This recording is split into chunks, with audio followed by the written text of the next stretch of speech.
Hey there, everyone. Today we are going to be curing a Capicola. Now, someone sent us an email and they said, we saw your video on how to cure a pork loin. Check out that card if you want to check it out yourself. And they said, would you show us how to cure a gabagool? Now, gabagool is a Northeast slang term for Capicola. Now, you may know it as Coppa, you may know it as Capicola, however you call it. This is part of the pork shoulder that is part of the neck muscle. Now, I've got mine cut between the 7th and 8th rib. It's a very easy muscle to separate from the pork shoulder. And what we're going to be doing is cleaning it up just a tiny little bit. I don't want any loose tags. If there's loose tags, depending on how your butcher did. In this case, my butcher, made some relatively deep cuts into it, deeper than I would have preferred. And some of the meat and some of the fat is kind of hanging off in a way that might cause some unwanted bacteria. So I'm just going to cut it a little closer to the skin, but I don't want to get rid of too much of that because this particular cut is a collection of muscles and fat that when cured provide a really exquisite salumi. The muscles are very delicious.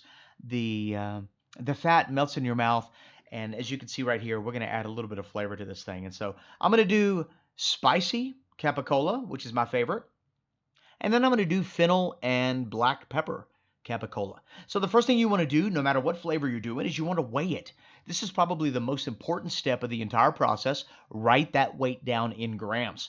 You're going to multiply that weight by each one of the percentages. And once you multiply that weight by each one of the percentages, that's going to give you the recipe. And you can really play with any one of these ingredients, adjust them as you see fit. The only thing I really wouldn't mess with is the salt and the cure, unless you've been doing this for a while. But if I would have had calabrese peppers, I probably would have put calabrese peppers instead of paprika or in addition to paprika. But here's our cure mix. And all we're going to do, very simply, is put it on the muscle. Now, this is a cure known as the equilibrium cure. There's also things called the salt box method. There's also things called the wet brine method. I like this method because it takes up very little footprint in my refrigerator, and it's very forgiving on the amount of time necessary in order to get after it. Salt box method, you have to be on it fairly quick, 24 to 48 hours. Whereas this method, you let it sit, you let it cure in your refrigerator, and when you're ready, you can pull it out and move on to the next step. It's not going to get any saltier. You're not going to lose any quality. And it's, for me, if you want repeatable results, this is probably the way to go. Notice I scooped up every bit of that seasoning. I want all of it in that bag. The thing with the equilibrium cure is that you have a specific percentage that you want in there, and you want to make sure you get all of it. So don't leave any seasonings behind. I labeled it with the date, and I'm going to go ahead and put it in the fridge. Once in the fridge, I just want to make sure that every other day I flip it, and that's about it. It's going to be in there for about 2 weeks. Depending on the size of your muscle, it could cure anywhere from 10 days to 20 days. But like I said, if you need to leave it in there longer, it's not a problem. I've had stuff sitting in there for 6 months before without a single loss of quality. And now, this is the fennel cracked pepper Capicola, and we're doing the exact same thing. I weighed it. I made my cure mix. I'm rubbing it into the muscle, and then I'm going to go ahead and vacuum seal it. And that's it. This is how you cure a Capicola.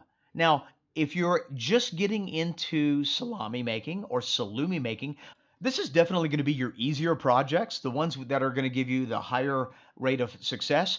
When you want to really challenge yourself, as soon as you got this down, then start playing with things like Genoa or pepperoni, and then you can really kind of go into another level. But that requires fermentation, and that's a whole different monster. So as you can see, we write it down, we pop it in the fridge, and then we move on because now we're done. And that's how you cure the whole muscle for making salumi Coppa. Now, stay tuned for the next episode where we take it out of the fridge, we wrap it, and we hang it in our chamber after we inoculate it with some Penicillium nalgiavensis. Thanks for sticking around. If you like this video, give it a thumbs up.